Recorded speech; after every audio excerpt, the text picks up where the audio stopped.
Welcome back to another episode of the Sarasota County Schools In Tune podcast. Hopefully you all have had a great summer as we get ready for the start of the 2025-2026 school year. I'm Chris Parento, your host for this episode. Today, we're once again joined by Superintendent Connor to talk about the new school year. Thank you so much for being here, Superintendent. As you enter your third school year as superintendent, what stands out to you the most over the last 2 years with what this district has accomplished? You know, as I look back over the last 2 years, it really is incredible how fast time has flown and how much we've accomplished in such a short period of time. Even in the midst of challenges, we have seen multiple storms over the last 2 years. And what really just amazes me is the resilience of our community, especially our teachers and our staff, some who had to overcome tremendous challenges to get back on their feet. But when we did, we got back to normalcy very quickly. We got focused back on learning, and that really has resulted in some significant increases in achievement over the last 2 years. When you look at the growth that we've seen in third grade literacy and literacy overall, and math, science, and social studies, our graduation rates have been the highest they've ever been in history. We're right at 93% right now and looking to continue to improve. It just shows you that our community can overcome anything that's put in front of them and really accomplish great things. And that, to me, has been what has stood out to the most over the last 2 years. This is an even more special school year than normal with the opening of Skye Ranch, the first new school for this district in 15 years. What do you think it's going to be like welcoming kids to that incredible school on day one? It really is something special to be a part of opening a brand new school. Not many times do you get to have that experience. It is a beautiful campus, and I can't wait to see when students come in and get to really experience what it is to walk through the door for the first time, have a brand new school that they can call their own, and really just the pride that comes out of that is really hard to describe. Talking about the facility, I mean, it's going to have state-of-the-art technology. It's going to have robotics labs. It's going to have collaboration and innovative spaces where students can really take their learning to the next level. And it really is more than just a building. It's a new home for the community. And I can't wait to see all the possibilities that are going to come out of there, the friendships, the community that's going to be built there. And I'll be there on day one to see the smiling faces throughout the halls. Aside from just that excitement about the opening of Skye Ranch, what excites you the most about this upcoming school year? Well, there's always a lot to be excited about when the new school year begins. It's a fresh start, and that's what I love so much about being in the educational field and seeing the programs and initiatives to really see our students excel. We have expanded our offerings, whether it be career and technical education program pathways, accelerated options. We are starting a new early college program at a couple of our high schools this year. And what excites me the most is to see students get engaged in that, to flourish in that, and then what transpires beyond graduation for them. And it's really just opening the doors of access and opportunity for our students that is so exciting. And you've also had a lot of exciting opportunities for teachers and staff throughout the summer as they head into the new school year. Absolutely. You know, I really have to thank our partners. The Barancic Foundation has provided us funding, over $1 million that we've invested over the course of this year that began this summer in professional learning opportunities. We've had over 1,000 of our educators in Sarasota County participate, whether it be in our Summer Leadership Institute, our Literacy for All, our Math for All, or our Student Services Institute this summer. And they got some real high quality learning experiences that I'm very proud of. And I look forward to seeing how that comes to life over the course of the school year. You talked about the achievements of the district over the last 2 years, especially around the state assessments. How do those numbers drive additional areas of focus and opportunity for the upcoming school year? The data is numbers, right? They tell us a story. They help guide what we're doing next. And so I'm proud of what we've been able to accomplish, but you don't rest on your laurels. You don't rest on the numbers. You use the data to really kind of drive what do we need to do next in terms of closing gaps for students? And so that's what we're doing. That's what the work of academic services is all about, and student services is drilling down, identifying trends, addressing the gaps, and then doubling down on what actually is working for our students. Sometimes that means selectively abandoning things. You know, we may start an initiative that we intend to accomplish over the year and find that, hey, maybe it's not really working for us, but we need to shift gears or move in a different direction. So that's what the data tells us. And so it's always good to let data drive the numbers, but also remember the people who are actually working and getting the feedback from them to understand where you need to go at the end of the day. From where we are today, what would a successful school year look like for you when we get to next summer? Well, it's one where every student is engaged and learning at the highest level every day. That's what our mission's all about. We want students to enjoy coming to school, to feel like all of their growth, whether it be academic, social, emotional, is being attended to. And so the supports that we put in place are not just on paper, but there's a reality of how are the people involved in achieving the mission that we've set out are all working together to make that happen. You know, in order to do that, it means we have to look at how our teachers feel supported and valued. Are they leaving every day knowing that they're making a difference and that they've got the support and resources provided them to do that? And also, I'm looking at our families. Do they feel like they're being heard, they're being included in the learning process? Our community who continues to work with us and support the work that we're doing, all of those things when they're working in synergy together is really what a successful school year looks like. I know that every year at the start of the school year, school safety is an important topic for families, for staff, and for students.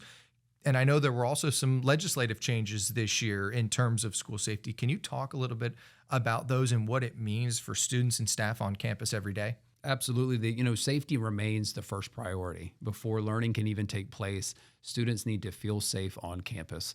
And I am very grateful of some of the changes that have happened recently in state legislation. There's been some common sense changes that allows us to operate our schools more efficiently and not be bogged down with very heavy compliant aspects of the previous law. As we move into this year, parents need to understand that all of our secondary schools will be operating our AI security screening process. We're very proud of that, but also know in the first couple of weeks of school that you have to have some patience because as students come in, they need to know exactly what may trigger those systems. So we ask that parents really take a look at our back to school guide that's on our website. There's a very thorough checklist of the things that can be permitted and are not permitted, as well as a ton of other resources about just the successful start of school and what you need to be cognizant of. So those are available on our website. As we go into this year, it's just maintaining those really positive relationships with our campus security aides, with our SROs that are on campus. And we know that when all of those things are working in tandem together,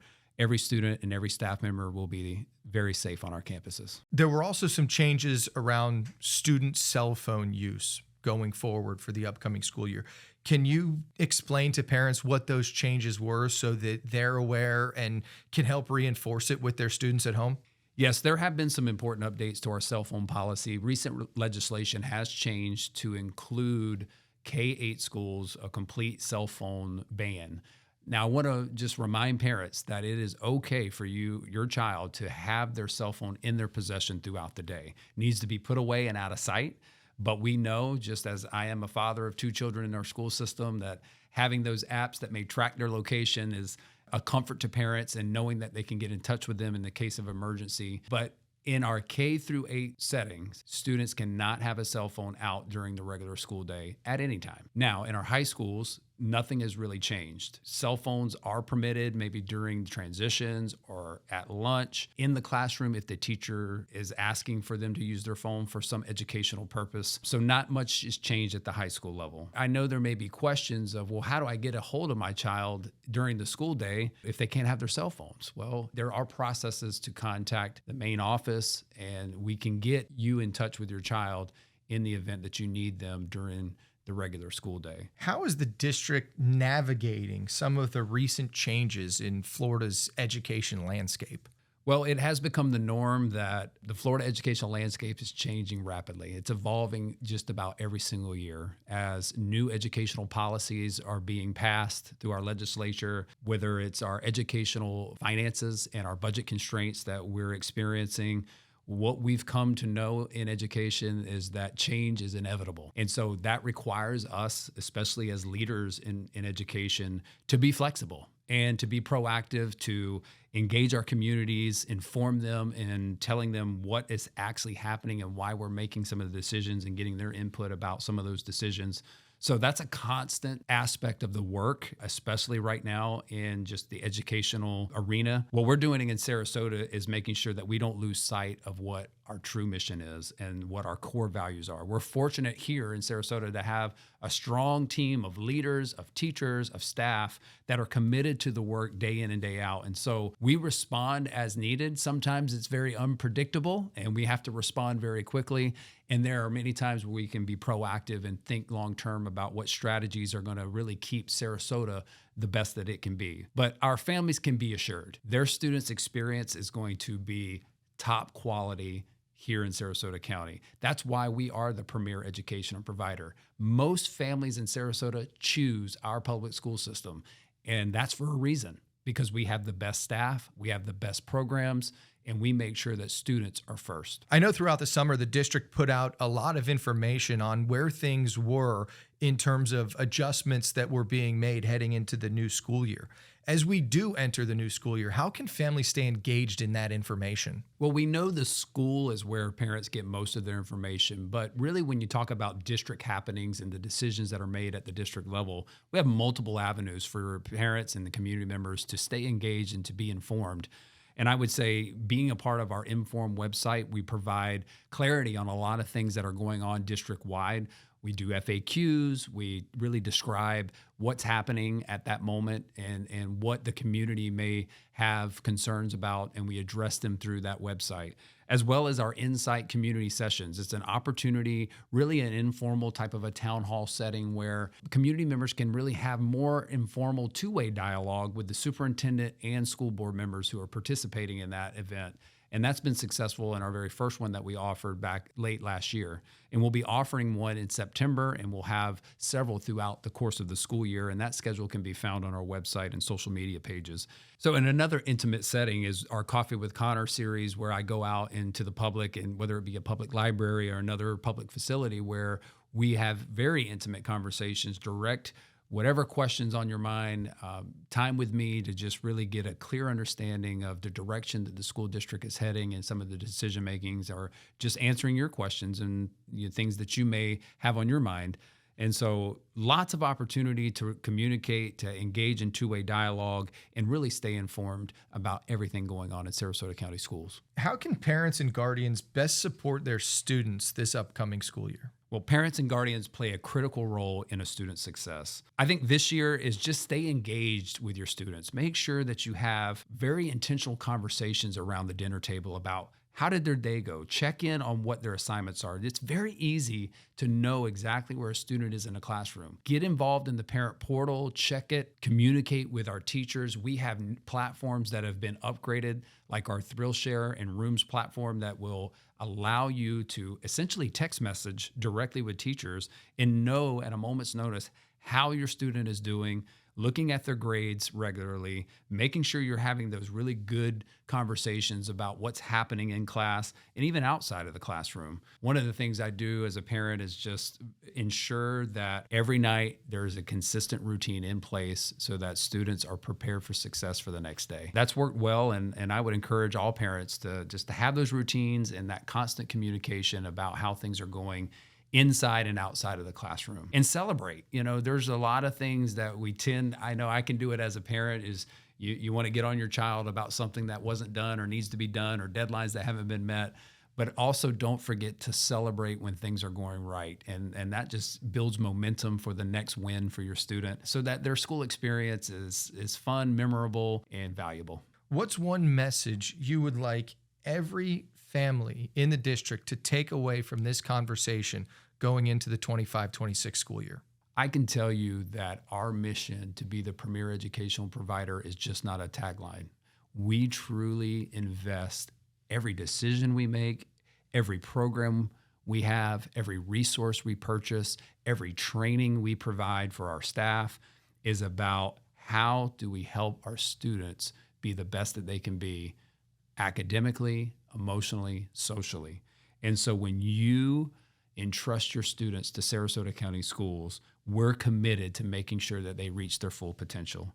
We make amazing things happen for students in our district, and we do it better than anyone else. Ultimately, we understand that our families have choice in where they send their kids to school. We want to be that choice. And everything that we do each and every day is to make sure that you choose Sarasota County Schools. Superintendent Connor, thank you again for being here and all of the information that you provided today. For more information on all things back to school, including transportation, food and nutrition services, and much more, you can go to sarasotacountyschools.net and check out the August issue of our In Touch community newsletter. Thank you to everyone for listening. We hope you'll join us for the next episode of the In Tune podcast.